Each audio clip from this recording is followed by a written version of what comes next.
Imagine you are the CEO of a massive tech company, Okay. and it is right before your biggest, like most consequential product launch in the company's entire history. Right. High stakes. Exactly. And then you just out of nowhere abruptly fire your closest co-founder. Wow. Yeah, and you don't stop there. You purge almost the entire board of directors. You offer no press release. There's no severance details, no explanation to the shareholders at all. The executives just literally stop answering their phones. That is, well, that's a recipe for total panic. Right. Now take that exact scenario, but imagine that company possesses nuclear weapons. Yeah. They command 2 million heavily armed personnel, and they are currently executing the largest peacetime military buildup in modern history. Because that's exactly what is happening inside the absolute highest echelons of China right now. It's a stunning paradox, really. I mean, you have this outward projection of just absolute unified strength, right? They're launching advanced aircraft carriers, Yeah. deploying these massive swarms of industrial military robotics. Yeah, the AI integration is wild. It is. But running completely parallel to that, you have this silent, sweeping decapitation of the very people who are tasked with commanding those assets. Which is exactly why we're here. Welcome to the deep dive. Mm. We're looking at a system today that, intentionally obscures its inner workings. And you are here listening because you need the signal through the noise. Mm-hmm. You want to understand a highly complex global puzzle, but you don't want to sift through like hundreds of hours of raw data and state media propaganda. So our mission today is to decipher the black box of China's internal political and military landscape as it stands right now in early 2026. And the foundation for our analysis today is just a fascinating, incredibly detailed geopolitical interview. It's from the Dutch channel De Nieuwe Wereld, featuring the sinologist Henk Schulte-Nordholt. Yeah, his analysis is incredibly thorough. It really is. He brings the structural lens to the rapid, seemingly erratic shifts happening in Beijing right now. And we should put a quick disclaimer out there before we really get into the weeds, because Schulte-Nordholt's analysis, it touches on some highly charged global policies. We're talking about the architecture of Trump-era trade strategies, the internal disciplinary apparatus of the Chinese Communist Party, the existential tension across the Taiwan Strait. Yeah, it's a minefield of sensitive topics. Totally. So our approach today is strictly analytical. We are not here to debate the morality of these geopolitical maneuvers. We're not endorsing any specific national policy, whether it's U.S., Chinese, or Taiwanese. We are entirely focused on the strategic math. Right, just the facts on the ground. Exactly. Unpacking the facts and the structural realities as they exist on the board right now. Because honestly, the landscape is volatile enough without needing to add any ideological spin to it. Mm-hmm. The data points alone paint a picture of a superpower that is operating under immense internal strain. And the focal point of that strain is a ticking clock. The year 2027. It is rapidly approaching, and it holds this massive, almost mystical significance for the Chinese military apparatus. It's the target date. But the commanders who have spent their entire careers preparing to lead that military into whatever 2027 holds, they are subtly vanishing. Which is terrifying. It is. So to understand where this global superpower is heading, we have to look really closely at who has been forcibly removed from the room. And that means we have to look at the Central Military Commission, the CMC. Right. Let's lay out the architecture of the CMC for a second. It is the ultimate watchdog, the absolute apex of military power in China. And it's a highly, highly exclusive club. It consists of only 7 seats. Yes, 7. Just 7. And the chairman of this commission is the civilian party leader, Xi Jinping. Which is a structure that is a direct reflection of Mao Zedong's foundational doctrine, right? He famously said the party commands the gun, and the gun must never be allowed to command the party. Right, the civilian oversight is built in. Exactly. Having the civilian leader as the sole chairman without, a military officer of equal rank up there with him, it ensures that ultimate authority resides purely in the political sphere, not the martial one. So you've got the chairman, then you have the other 6 seats, and these are filled by the highest-ranking military generals in the entire country. The commanders of the People's Liberation Army, the PLA. The top brass. The absolute top. And at the last Party Congress in 2022, a new slate of generals was appointed to these seats with, huge fanfare. Mm-hmm. Yet the source points out a staggering reality here. Of those 6 generals appointed just a few years ago, only 1 remains in power today. Only 1? I mean, think about that. 5 of the most powerful military men in the country, men who were handpicked by the chairman, eliminated from the board in rapid succession. It's crazy. This is not a standard retirement cycle. This is a systemic purge at the absolute top of the command structure. And the source zeroes in on one incredibly prominent figure caught in this purge, Zhang Yuxia. He was the 75-year-old vice chairman of the CMC. Yeah, that's the big one. His removal is the earthquake here. Yeah. Not just because of his rank, but because of his deep generational ties to the chairman himself. Right, because in the Chinese political ecosystem, formal titles, they often kind of mask the informal networks of actual power. The real currency is trust. Exactly. Trust that is forged through shared history, provincial ties, and familial alliances. And Zhang Yuxia was what analysts call a princeling. Explain that term for a second. Sure. So a princeling is someone who is the descendant of prominent and influential senior communist officials in China. Zhang's father, Zhang Zongsun, and Xi Jinping's father, Xi Jinping, they were deeply embedded in the exact same elite revolutionary circles. They were brothers in arms. I mean, they fought side by side in the Chinese Civil War. They fought against the Japanese in the Northwest Bureau. We are talking about families that literally bled together to build the modern Chinese state. Yeah, they go way back. So in a system built on relationships, Zhang Yuxia wasn't an employee. He was the ultimate inner circle. And severing that tie, I mean, that is the political equivalent of cutting off a limb. Right. It signals to the rest of the party elite that historical loyalty, even blood loyalty, offers absolutely zero protection. So when the state media, the People's Daily, actually addresses a disappearance like this, which is rare, they use very specific, very vague language. Always. Yeah, they accused him of factionalism and violating the chairman responsibility system. The chairman responsibility system is actually a really critical piece of bureaucratic architecture to understand here, because over the last decade, Xi has methodically dismantled the collective leadership model. The model that defined the eras of like Jiang Zemin and Hu Jintao. Exactly. Under them, power was more distributed among the Politburo Standing Committee. But the chairman responsibility system legally formalizes that the chairman Xi must have absolute granular knowledge of all military affairs. Like micromanagement on a massive scale. Basically, he holds the sole authority for final decisions. It is the centralization of a massive sprawling bureaucracy into a single bottleneck. So if a general moves a division or allocates a budget without running it all the way up the flagpole to Xi, they are violating that system. Yep. And when someone of Zhang's stature violates it or is perceived to be building an alternative node of power, that factionalism charge, the response is swift and it is extrajudicial. Which brings up the actual mechanics of these disappearances. Right. Because there is no public indictment. There's no televised trial. The source uses this brilliant Dutch proverb to describe the internal investigation apparatus. They say, de slager moet zijn eigen vlees keuren. The butcher must inspect his own meat. It's a perfect metaphor for the Central Commission for Discipline Inspection, the CCDI, because the Chinese system lacks an independent judiciary, right? There's no free press, no external checks and balances at all. It's a closed loop. A completely closed loop. The CCDI is basically the party's internal police force. When a high-ranking official falls under suspicion, they are subject to a process known historically as shuangui. That's the system where a party member is summoned to a specified place at a specified time, right? And they just effectively disappear from public view. Precisely.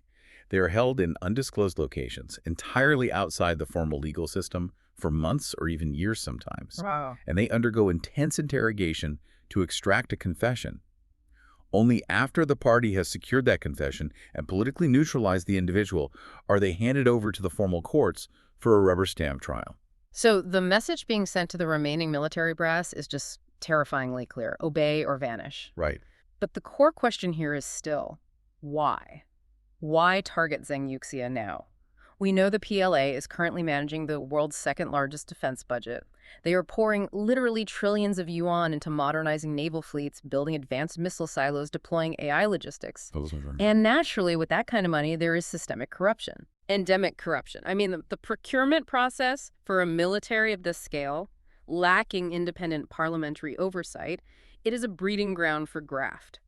The source references this cynical but deeply rooted Chinese proverb regarding the bureaucracy. If you hang 100 officials, one is innocent. That's grim. But it's an open secret, right? Yeah. That military ranks have historically just been bought and sold. A general might pay a massive sum for a promotion, knowing full well they can recoup the investment by skimming off the procurement contracts they'll eventually control. Yeah, we saw exactly this with the removal of Defense Minister Li Shangfu a while back. Right. But Schulte-Nordholt draws a really sharp distinction here. While skimming off defense contracts is rampant, the purge of a princeling like Zhang Yuxia does not appear to be rooted in financial greed. It's different this time. Yeah, the charges laid out in the state media conspicuously omit the standard rhetoric about embezzlement or bribery. Which means the fracture is ideological or strategic. These lifelong soldiers told the chairman something he fundamentally did not want to hear. And to understand what that might be, we have to look at Zhang Yuxia's resume. Because unlike the vast majority of the modern PLA command, who have basically spent their careers navigating spreadsheets and, parade formations. Right, peacetime generals. Exactly. Zhang has actually seen the horrific reality of combat. He is one of the last remaining senior officers with actual combat experience.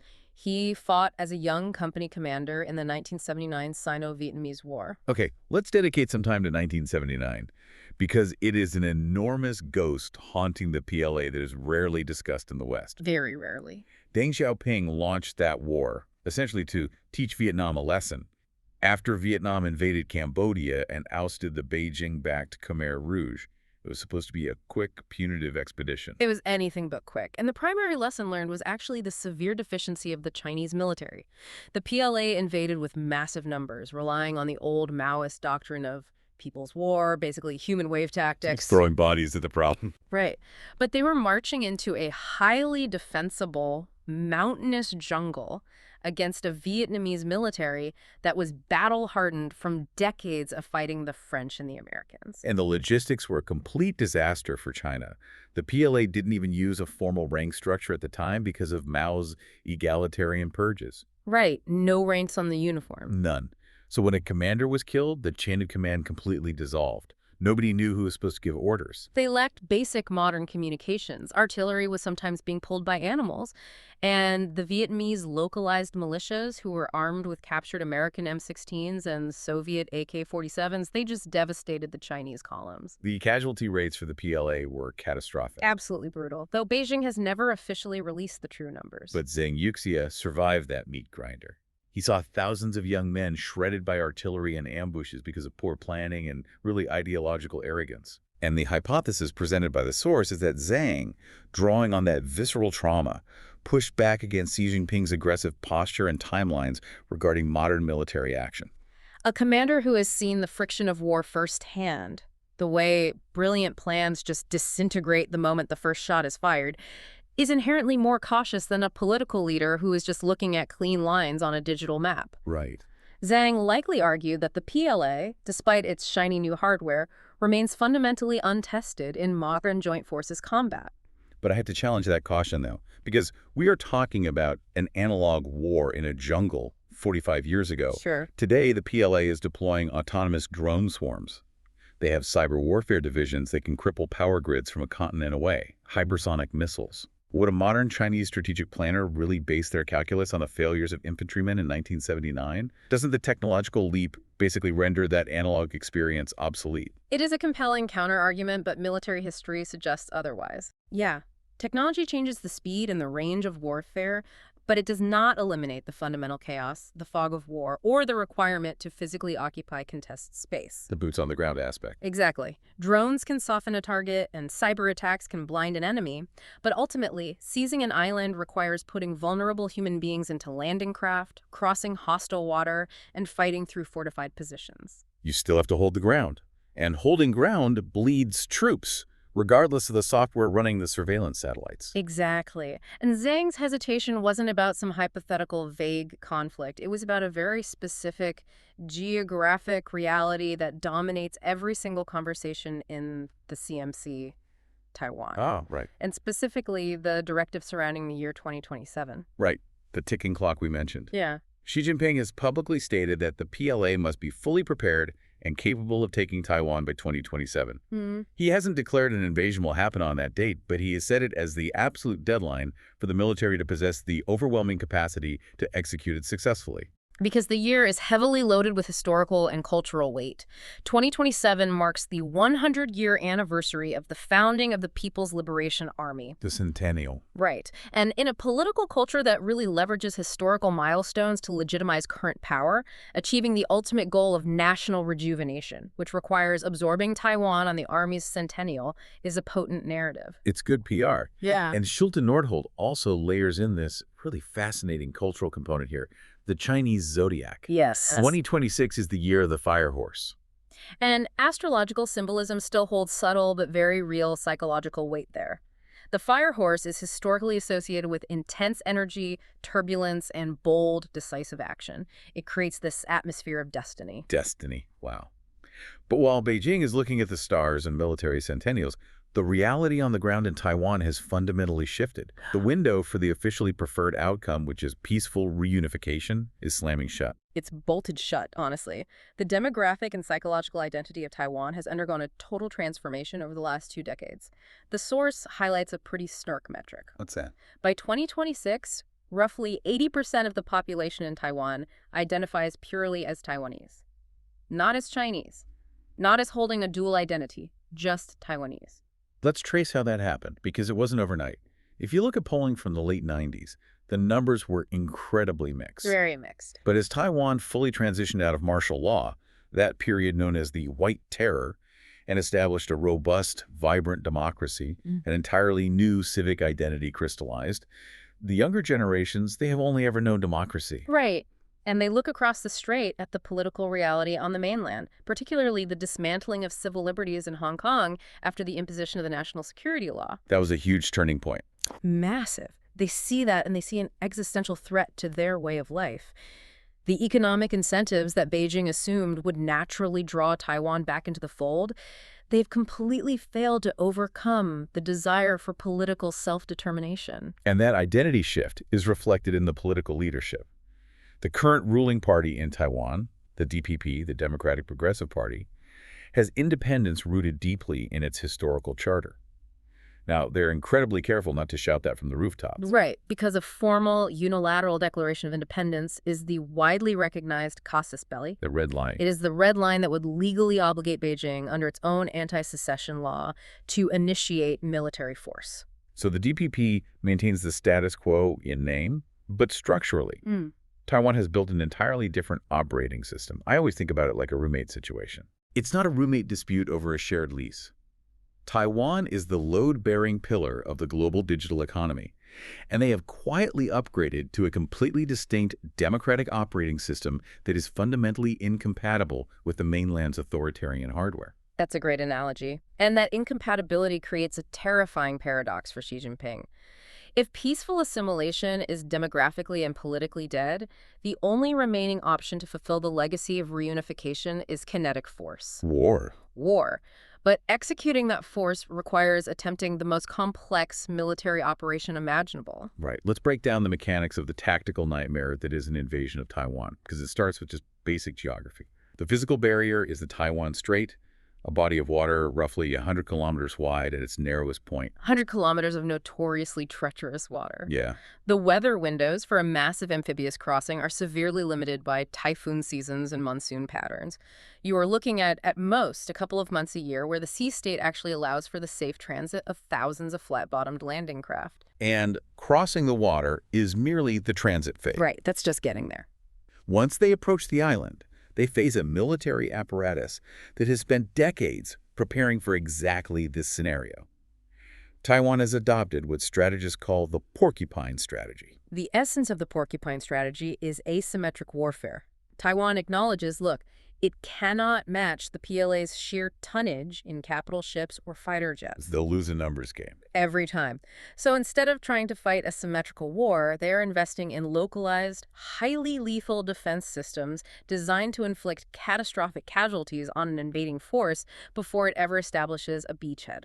We are talking about hundreds of mobile anti-ship missile batteries hidden in the mountains, massive stockpiles of advanced naval mines, decentralized command structures. They are literally turning the limited number of viable landing beaches into absolute kill zones. Amphibious assaults without the element of surprise, and given modern satellite surveillance, China will have zero element of surprise, are historically devastating for the attacker. Right. But the military friction is only one dimension of the nightmare here. The economic friction is arguably much more dangerous. Because Taiwan holds the entire modern world hostage through one single company, TSMC. The Taiwan Semiconductor Manufacturing Company. They are the absolute pinnacle of global microchip production. Unrivaled. It's crucial to understand the mechanics here. This isn't just about, assembling electronics in a factory. TSMC manufactures the world's most advanced logic chips down to the 3-nanometer architecture. It's mind-boggling scale. Or lack of scale, I guess. Exactly. They use extreme ultraviolet EUV lithography machines. These machines fire lasers at microscopic droplets of molten tin 50,000 times a second. Wow. Just to carve transistors the size of a virus. It is arguably the most complex manufacturing process ever devised by humanity. And TSMC controls over 60% of the global foundry market and over 90% of the market for the absolute most advanced chips. 90%. 90%. These are the chips that run advanced AI models, modern military targeting systems, aerospace telemetry, and the entire global financial backbone. So you cannot simply conquer a TSMC fab and take it over. The clean rooms require absolute, pristine precision. Furthermore, the leadership in Taiwan and the U.S. have quietly signaled that in the event of an invasion, those EUV machines would be remotely bricked or physically destroyed. Which means a kinetic war instantly severs the global supply chain. The resulting shortage would paralyze the manufacturing output of the United States, Europe, and critically, China itself. They need those chips too. Desperately, the economic blowback would likely trigger a global depression dwarfing the 2008 financial crisis. And as if the military and economic obstacles weren't enough to deter them, China also has to contend with regional actors who view Taiwan's survival as paramount to their own. Schulte-Nordholt points specifically to Japan here. Japan has undergone a massive shift in its own defense posture recently, explicitly linking its national security to the stability of the Taiwan Strait. Which begs the question. Why is Japan willing to risk conflict with a nuclear superpower over an island 1,500 kilometers away from Tokyo? You have to look at the shipping lanes. Japan is an island nation that lacks domestic energy resources almost entirely. Right. They import everything. Exactly. The vast majority of its crude oil and liquid natural gas imports travel from the Middle East through the Malacca Strait and pass directly through the waters surrounding Taiwan, specifically the Miyako Strait, before reaching Japanese ports. Oh. If the PLA controls Taiwan and its surrounding airspace, Beijing effectively holds its hand right around Japan's economic windpipe. So an invasion isn't an isolated conflict. It inherently triggers a massive regional war. To counter this, China has developed an overarching doctrine based on island chains and A2AD. Anti-accessory denial. Right. Break that down for us. The strategic concept is to push American and allied forces as far away from the Chinese coast as possible. The first island chain runs from Japan through Taiwan down to the Philippines. Okay. The second island chain stretches further out into the Pacific, encompassing major U.S. military hubs like Guam. And the mechanics of A2AD relied really heavily on China's massive arsenal of ballistic missiles, specifically the DF-21D and the DF-26. These are dubbed carrier killers. Right. The integrated kill chain works like this. Over-the-horizon radar and satellite networks spot a U.S. carrier strike group attempting to intervene in a Taiwan scenario. Okay. The PLA launches these ballistic missiles into the upper atmosphere, and they re-enter at hypersonic speeds, actively maneuvering to strike a moving target at sea. Which is incredibly hard to defend against. Incredibly hard. The goal is to make the waters inside the second island chain so lethal that American carriers just cannot get close enough to launch their aircraft. Okay, so let's summarize the immense calculation facing the CMC right now. You have to move hundreds of thousands of troops across 100 kilometers of turbulent water directly into an entrenched porcupine defense. You will trigger the destruction of the world's most critical technological supply chain, tanking your own economy in the process. And you have to simultaneously execute a massive, coordinated missile barrage to hold off the combined naval power of the United States and Japan. It's a lot. It is a strategic scenario fraught with such incalculable risk that it genuinely borders on madness. Which brings us back to the most pressing question. If the risk is this astronomical, why the agency? Why is the 2027 deadline hanging so heavily over Beijing? Why not simply wait another generation, continue to build the economy, and let time do the work? And the answer lies in the most terrifying structural reality facing the Chinese leadership today. Time is no longer on their side. We need to talk about the demographic cliff and the concept of peak China. Peak China is this analytical framework suggesting that China's economic and demographic power is not on an infinite upward trajectory like we kind of assumed in the 2000s. Right, the infinite growth model. Right. Instead, the theory says it has reached its absolute zenith right now and is poised for a rapid, historically unprecedented contraction. The data underlying this is staggering. The source highlights that 2025 saw the lowest number of births in China since the founding of the People's Republic in 1949. And this demographic collapse is rooted in the structural mechanics of the one-child policy, which was enforced rigidly from 1980 until 2015. It fundamentally warped the population pyramid. We are looking at what sociologists call the 4-2-1 problem. 4 grandparents, 2 parents, and only 1 child. As that massive generation of older citizens retires, the sheer number of young workers available to support them, both economically and physically, is plummeting. The projections indicate that by the end of this century, the total population of China could halve. Cut in half, that's it. You are looking at a society that will be older, less dynamic, and economically strained by an immense pension and healthcare burden. But the fallout of the one-child policy isn't just macroeconomic. It's deeply psychological, and it directly impacts the military calculus we were just talking about. You have an entire generation of little emperors and princesses. When an entire family's lineage, their resources, and their expectations are funneled into a single child, the societal tolerance for risk changes dramatically. The source shares a chilling anecdote from a mainland interview, where a citizen bluntly asked, "Do you really think we're going to send our only son to a battlefield?" If a young soldier dies on the beaches of Taiwan, an entire family tree dies with him. There is no brother to carry on the name or to care for the aging parents. Exactly. The willingness of a society to absorb the catastrophic casualties inherent in an amphibious assault, it evaporates when the army is composed entirely of only children. And this intense demographic pressure, the burden of being the sole provider for an aging family within a hyper-competitive, slowing economy, has birthed a massive sociological counterculture. The lying flat movement, Tang Ping, and its even more cynical cousin, Beilan, which translates to let it rot. It is a systemic, quiet rebellion against the state's economic demands. The youth are looking at the 996 culture working 9 a.m. to 9 p.m., 6 days a week, and the utterly unaffordable real estate markets, and they are choosing to simply opt out. They are refusing to participate in the mechanism of their own burnout. They aren't protesting in the streets, which, would invite arrest. Right, that's too dangerous. They are just doing the bare minimum. They refuse to take on debt, they refuse to buy apartments, they refuse to work overtime, and critically, they refuse to have children. It is a modern manifestation of Taoist escapism, this rejection of societal ambition in favor of ascetic survival. But for an authoritarian state that derives its legitimacy from constant economic growth and relies on the vitality of its youth to power its geopolitical ambitions, Tang Ping is an existential threat. Let's contextualize what this means for Xi Jinping's timeline. It creates a terrifying closing window of opportunity. It's like discovering that the foundational code of your massive software platform is fundamentally corrupted, and the entire system will slowly degrade over the next 20 years. Yeah. If you have a critical, highly risky expansion to execute, you have to do it right now, before the servers start crashing. Or think of an aging star athlete. Oh, that's good. You know your knees are going to give out next season. If you're going to win the championship, you have to do it right now, even if the play is incredibly risky. The perception of peaking power is historically one of the most dangerous drivers of conflict.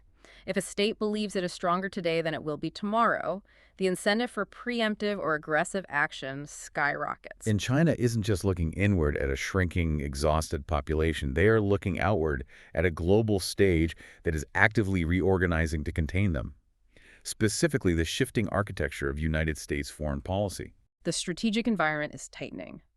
Schulte-Nordholt extensively analyzes the evolution of U.S. strategy here, noting a bipartisan shift toward what basically resembles a modern economic Monroe Doctrine. Let's clarify the Monroe Doctrine really quick. Yeah. Historically, it was a 19th century policy where the U.S. declared the Western Hemisphere its exclusive sphere of influence, warning European colonial powers that any military intervention in the Americas would be viewed as a hostile act against the U.S. Right. And the modern iteration is less about territorial colonization and entirely about economic security and supply chain sovereignty. The U.S. establishment has recognized the profound vulnerability of having its critical manufacturing base located within the borders of its primary strategic rival. The buzzword you hear a lot is decoupling or de-risking.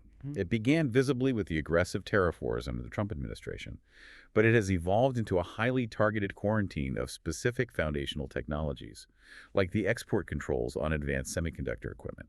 The strategy is to rebuild a resilient industrial base within the U.S. hemisphere or among deeply allied nations, a concept called friendshoring.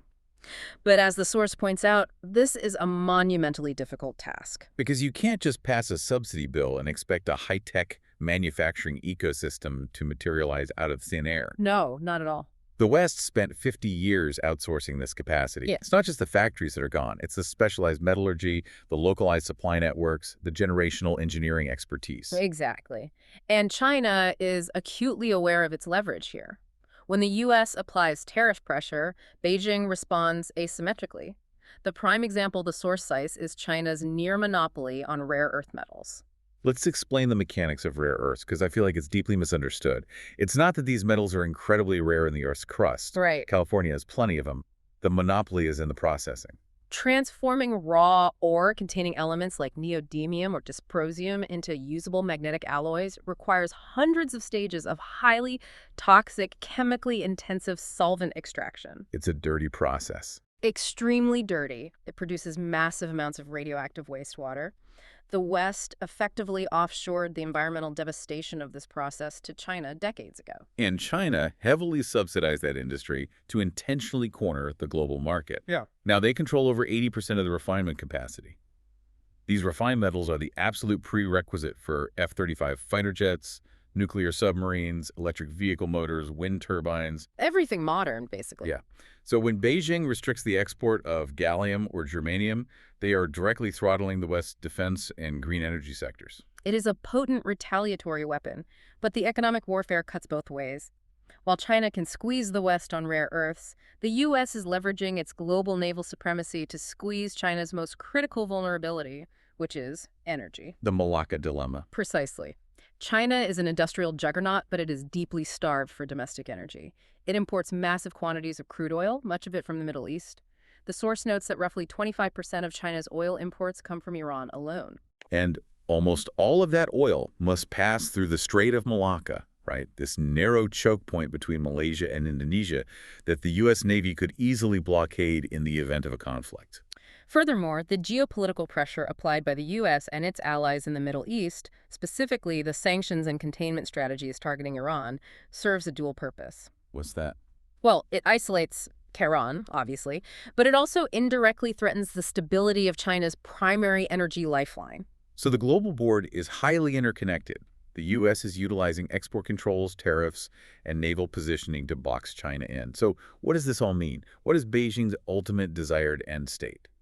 If they feel the window closing, what map are they trying to draw before their demographics collapse? Schulten-Nordholt suggests their grand strategy is the establishment of a recognized, uncontested Chinese sphere of influence in Asia, effectively pushing the U.S. military out of the Western Pacific completely. It's like a modern technological adaptation of the ancient tribute system. It really is. Historically, the Chinese emperor didn't require direct occupation of neighboring states. Instead, peripheral nations like Korea or Vietnam retained their local governance but were required to pay tribute, acknowledge the supreme cultural and political authority of Beijing, and align their foreign policy with the emperor's interests. Regional hegemony. But achieving that requires neutralizing the U.S. presence, which inevitably leads back to the flashpoint of Taiwan. Yeah.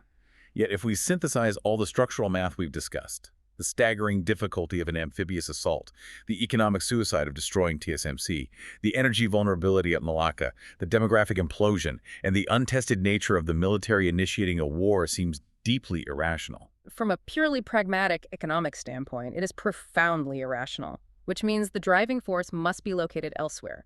We have to look past the hardware and the spreadsheets and peer into the ultimate black box: ideology and the mechanisms of internal control. Because if the economic growth engine that kept the populace satisfied for 40 years is sputtering out, and the youth are lying flat, what exactly is holding a nation of 1.4 billion people together? Let's start with the official state ideology. The name on the building is the Chinese Communist Party. But the reality, as the source bluntly assesses, is that communism as a deeply held, unifying spiritual or philosophical belief system is effectively dead in China. Nobody is organizing their moral life around the Marxist-Leninist dialectic anymore. The fervor of the Maoist era, the genuine ideological zealotry, has been replaced by pragmatic authoritarian capitalism. The party uses the rhetoric of Marxism to justify its monopoly on power, but it does not inspire the populace. And nature abhors a vacuum. When a foundational ideology hollows out, the state must replace it to maintain social cohesion. The current leadership is attempting a highly curated revival of ancient traditions, specifically Confucianism. Now, Confucianism is a massive philosophical system with thousands of years of history. Why is a nominally communist state suddenly resurrecting the teachings of a 5th century BC philosopher? Because they are selectively weaponizing it. Traditional Confucianism emphasizes ethics, ritual, and a rigid framework of social harmony based on hierarchical relationships. The duty of the son to the father. Right. The wife's to the husband and paramount to the state. The duty of the subject to the ruler. They want the societal compliance. They want the ingrained cultural reflex of obedience to authority to counter the apathy of the Tangping movement. Exactly. But they strip away the inconvenient elements. Classical Confucianism also features a robust tradition of the scholar official, the educated elite, who possessed a moral obligation to criticize and correct the emperor if the emperor strayed from righteous governance. Ah. The modern party has zero interest in reviving the tradition of the righteous critic. They want the hierarchy, not the accountability. But the state's manufactured ideology isn't the only force filling the spiritual void. Schulte Nordholt points to a massive grassroots surge in actual religious adherence. The sociological data shows a staggering rise in Christianity, with tens of millions of adherents, alongside a significant and historically rooted Muslim population in the Western provinces.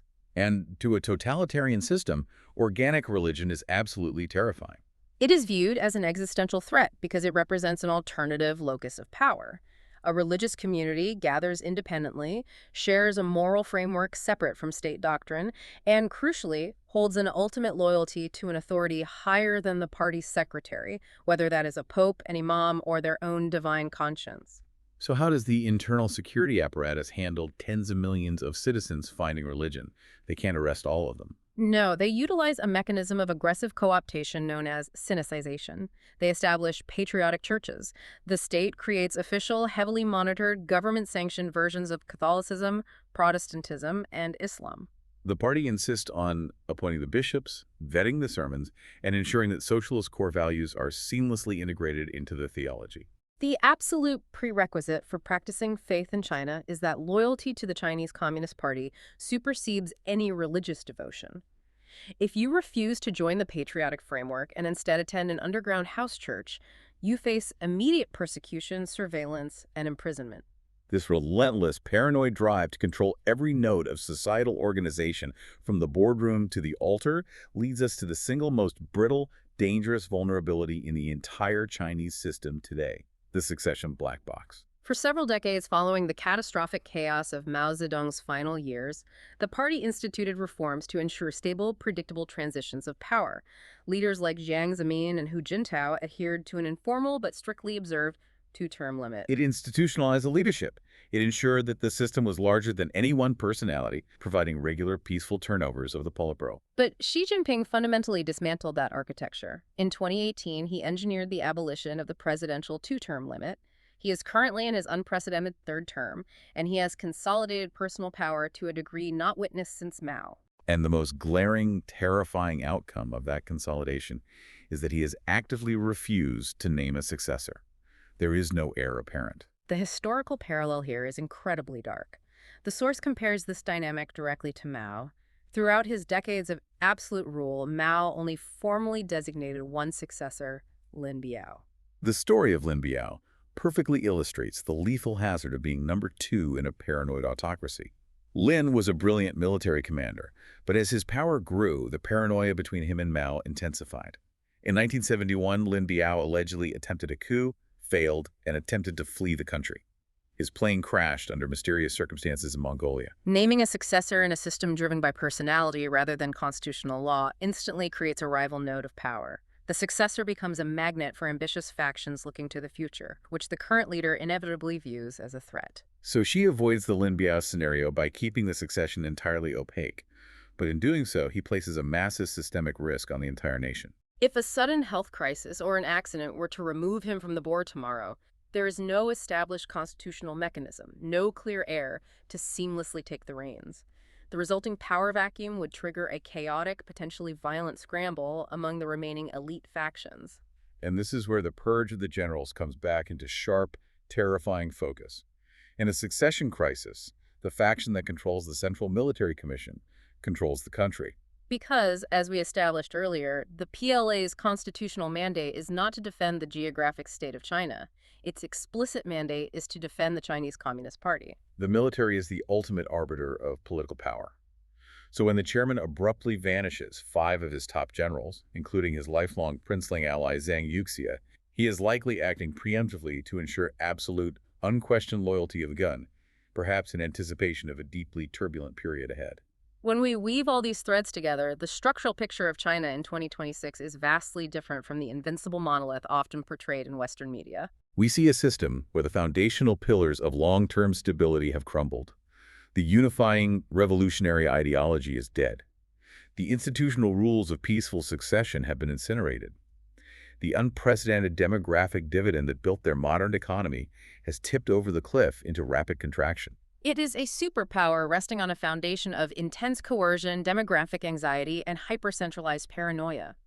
You have a leader staring down a terrifying demographic clock, presiding over a youth culture that refuses to participate in his vision, while systematically purging the only men in the room who know what the actual horrors of war look like.